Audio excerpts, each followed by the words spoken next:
जय श्री कृष्ण भक्तों। पौष मास के शुक्ल पक्ष में आने वाली पुत्रदा एकादशी का हिंदू धर्म में अत्यंत विशेष महत्व बताया गया है। इसे वैकुंठ एकादशी के नाम से भी जाना जाता है।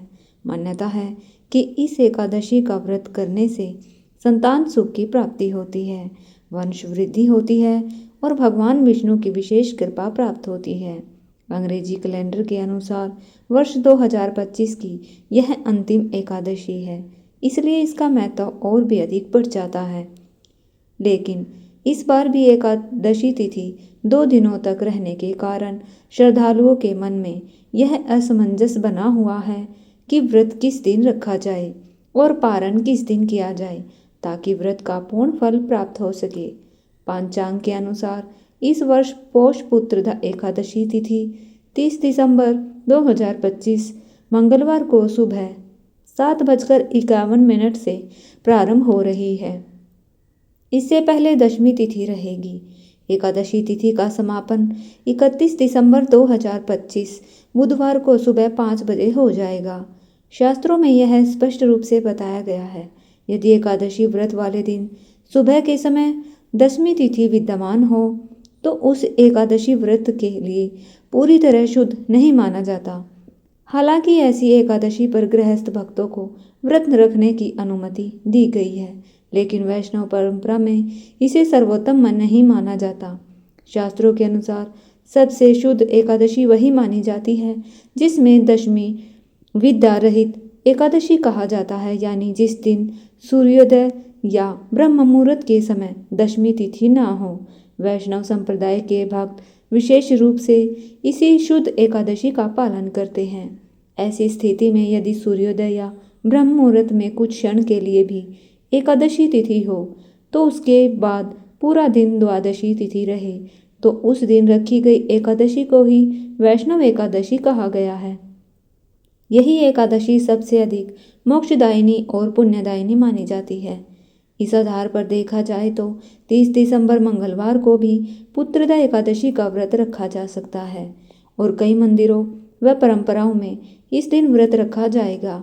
वहीं 31 दिसंबर बुधवार को भी पुत्रदा एकादशी मानी जा रही है, जिसे दूजी एकादशी या वैष्णव एकादशी कहा गया है।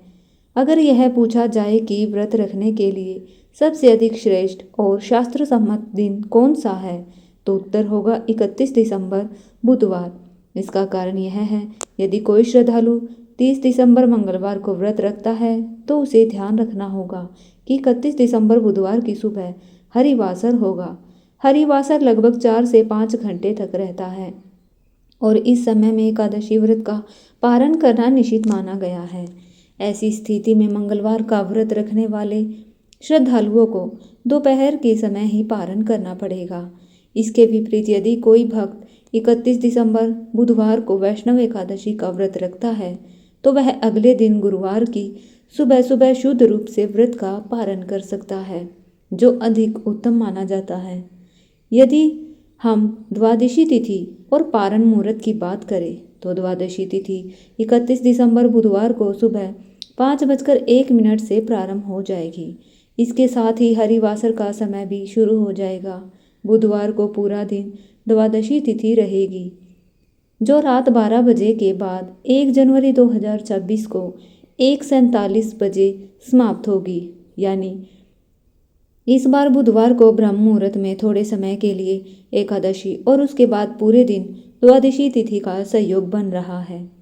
शास्त्रों में यह भी बताया गया है, जब दूजी एकादशी होती है तो अर्थात एकादशी और द्वादशी तिथि का ऐसा विशेष संयोग बनता है तो उस एकादशी के व्रत का पारण त्रयोदशी तिथि के प्रथम पहर में किया जाता है और इसमें किसी प्रकार का कोई दोष नहीं लगता।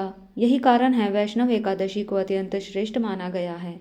जो श्रद्धालु 30 दिसंबर मंगलवार को एकादशी व्रत रखना चाहते हैं वे 31 दिसंबर बुधवार को दोपहर 1:26 से 3:31 के बीच ही व्रत का पारण करें। वही जो श्रद्धालु 31 दिसंबर बुधवार को दूजी या वैष्णवी एकादशी का व्रत रखेंगे उन्हें 1 जनवरी 2026 गुरुवार को सुबह 7:14 से 9:18 के बीच अपना उपवास खोलना चाहिए।